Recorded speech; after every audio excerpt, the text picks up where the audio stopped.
Bismillahirrahmanirrahim. Assalamualaikum warahmatullahi wabarakatuh. Apa kabar teman-teman? Ketemu lagi dengan channel Sepertiga Malam Studio. Semoga teman-teman semua dalam keadaan sehat walafiat dan selalu dalam lindungan Allah Subhanahu wa Ta'ala. Amin ya Rabbal Alamin. Baik teman-teman, kali ini kita akan membahas tentang 5 tanda bahwa sholat kita itu diterima oleh Allah Subhanahu wa Ta'ala. Apa saja sih 5 tanda itu? Mari teman-teman kita dengarkan kajian dari Tuan Guru kita Ustadz Adi Hidayat. Selamat mendengarkan. Sholat itu telah kita uraikan di awal bahasan kita, punya 5 manfaat. Orang sholat itu pasti mendapatkan 5 manfaat ini. Jadi kalau orang sholat tidak mendapatkan 5 ini atau 1 di antara 5, berarti sholatnya ada yang tidak tepat. Minimal 1 di antara 5 mesti dapat. Jadi kalau yang 5 ini apalagi berkumpul dalam diri kita, ini menunjukkan 100% sholat kita diterima oleh Allah Subhanahu wa Ta'ala. 1 di antara 5, alhamdulillah, ada penerimaan dari Allah Subhanahu wa Ta'ala. Yang bahaya itu kalau 1 pun dari 5 itu nggak ada yang dapat, maka ada yang salah dalam sholatnya. Ini menandakan belum diterima sholatnya oleh Allah Subhanahu wa Ta'ala. Nah, contoh yang pertama, misalnya Quran surah ke-29 ayat ke-45. Anda hafal salat, Anda hafal ayatnya insyaallah. Innas salata tanha 'anil fahsya.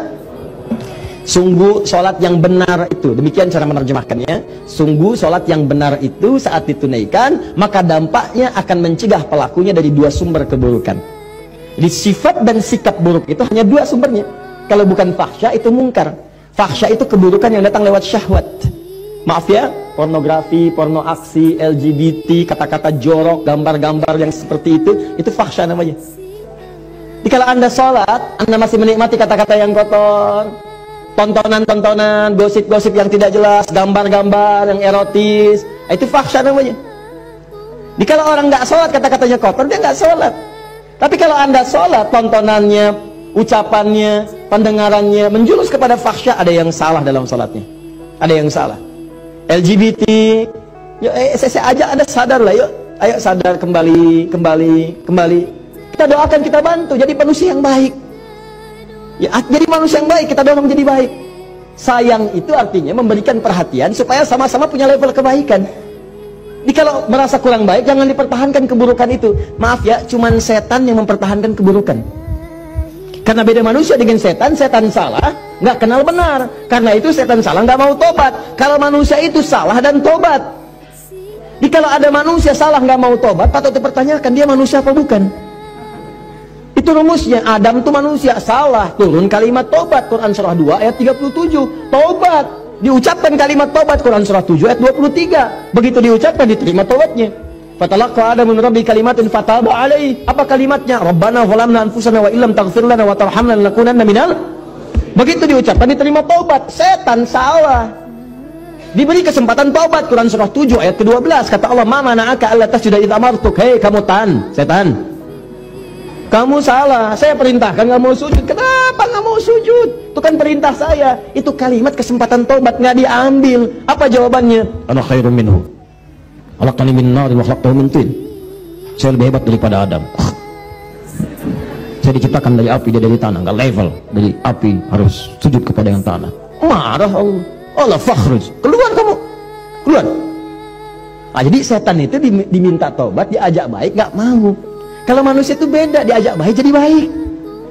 Ya, jadi kalau Anda misalnya mendapati keluarga, teman, kawan, kemudian dia salah, diajak untuk jadi baik nggak mau, itu tandanya bukan. Tandanya dia sedang dipengaruhi oleh setan. Bukan tandanya dia setan. Ibu punya suami, diajak baik, papa jadi baik dong pak. Mama ini ngajarin papa, setan. Bukan. Ada pengaruh di situ. Jelas ya?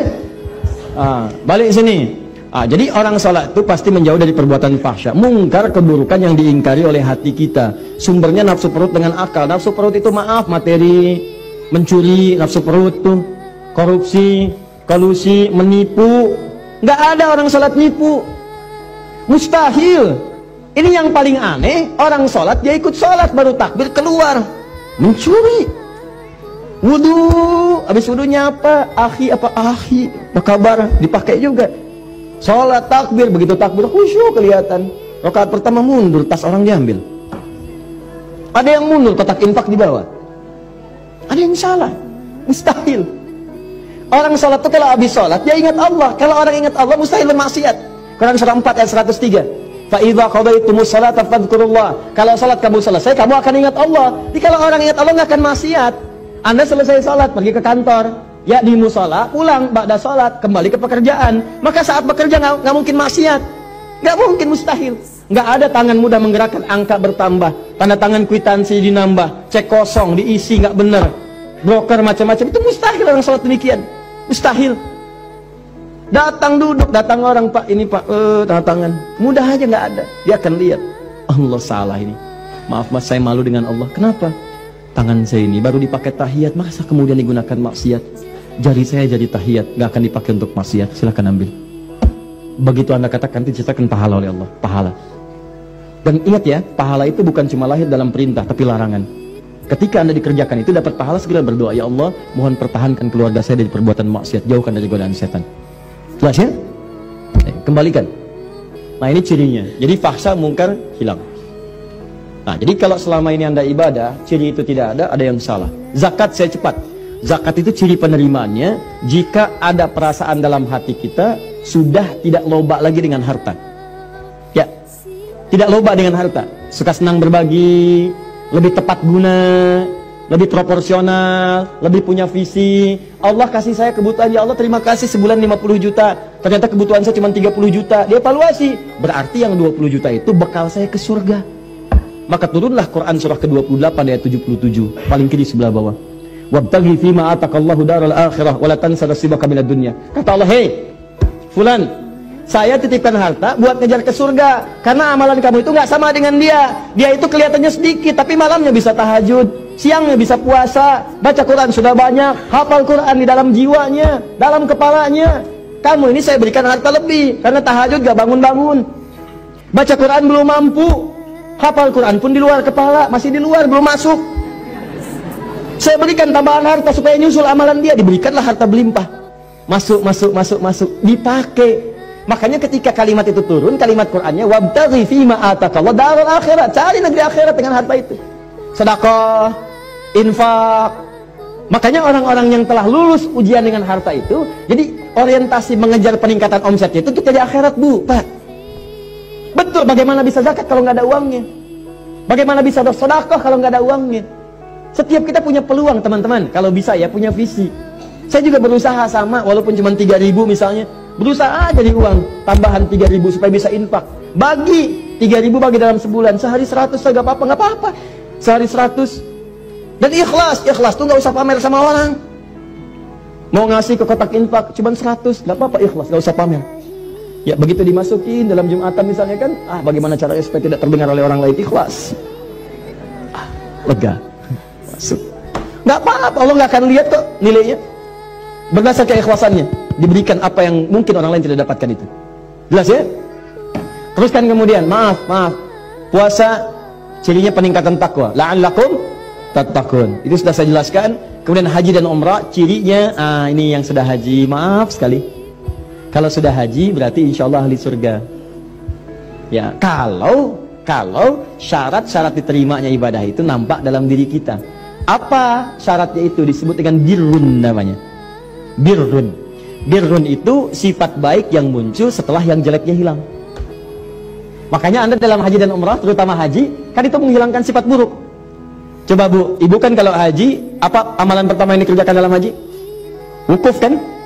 Wukuf di Arafah. Kenapa disebut Arafah? Mengenal kekurangan-kekurangan diri untuk mengenal Allah. Makanya sebelum berangkat haji itu, nih yang mau haji nanti ya, kan kami tiap tahun buka nanti pendidikan untuk manasik, bebas terbuka untuk siapapun. Jadi di antara caranya begini, sebelum berangkat catat dulu kekurangan kita, tuliskan. Lihat di cermin, kurang apa? Tanya suami, tanya istri, tanya anak, tanya tetangga, saya kurang apa? Papa, mama ini merasa tidak sempurna. Memang, misalnya. Bapak tolong dong Pak, jangan bercanda, sampaikan kekurangannya gitu kan. Ya sudah, ayo mama tulis nomor 1, tulis, gak apa-apa. Nomor 2, nomor 3, mama nomor 1 hapus aja, itu sudah nggak jadi. 2, nih kan, terus kan. 3, bisa tulis kan, 4, terus diurut sampai selesai. Misal contoh kan, Ya, karena mama sudah berubah yang itu, nggak apa-apa, itu tinggalkan aja. Mama masuk ke yang selanjutnya. Itu satu, tuh. Sampai habis. Nah, begitu sudah selesai, datangnya anak. Begitu datangi tetangga, tanya. Begitu berangkat kemudian haji, datang ke Arafah, antum wukuf itu diam berkontemplasi, diam renungkan. Ya Allah, saya salah. Terjebak, ya Allah, minta ampun. Datang ke Muzdalifah itu dia kata izdalafa, sesuatu yang membuat terpeleset. Ya, datang ke Muzdalifah, ini yang menyebabkan saya sering terpeleset. Apa itu? 3 faktor. 1, diri saya sendiri, Aqabah. Yang kedua, lingkungan sekitaran yang dekat, disebut dengan wusta. Yang ketiga, yang jauh, ula. Walal akhiratu khairul laka minal ula. Kadang-kadang maaf, perbuatan buruk itu bukan karena orang lain, karena diri sendiri nggak bisa nahan nafsu. Nah, itu dia teman-teman, kajian singkat dari Ustadz Adi Hidayat. Semoga kelima tanda tersebut ada dalam diri kita, sehingga kita dimasukkan oleh Allah Subhanahu wa Ta'ala ke dalam surganya. Amin ya Rabbal Alamin. Baik teman-teman, sampai ketemu di kajian berikutnya. Subhanakallahumma wa bihamdika, asyhadu alla ilaha illa anta, astaghfiruka wa atubu ilaik. Wassalamualaikum warahmatullahi wabarakatuh.